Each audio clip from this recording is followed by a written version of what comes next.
Hi అండి అందరికీ. మా ఊర్లో చూస్తేనేమో బయట చల్లగా వర్షం పడుతూ ఉంది.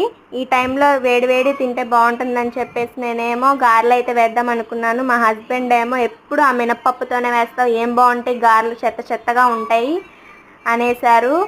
నేనైతే వెరైటీగా ట్రై చేద్దామని చెప్పేసి ఈసారి ఒక కప్పు పచ్చపసులు, ఒక కప్పు మినప్పప్పును అయితే నానపెట్టేశానండి. నానిన తర్వాత గ్రైండర్ అయితే పట్టేశానండి. గ్రైండర్లో అల్లం ముక్క, పచ్చిమిరపకాయలు, ఉప్పు కూడా వేసి గ్రైండర్ అయితే పట్టేశాను. ఈ పిండిలోనే ఉల్లిపాయలు, కరివేపాకు, కొత్తిమీర, జీలకర్ర అన్నీ వేసి కలిపేశాను. తర్వాత స్టవ్ మీద కళాయి అయితే పెట్టి ఆయిల్ అయితే పోసాను. ఆయిల్ బాగా హీట్ అయ్యిందండి. ఆ తర్వాత గారెలు అయితే వేసాను. గారెలు అయితే చాలా క్రిస్పీగా టేస్ట్గా కూడా వచ్చేసినాయి.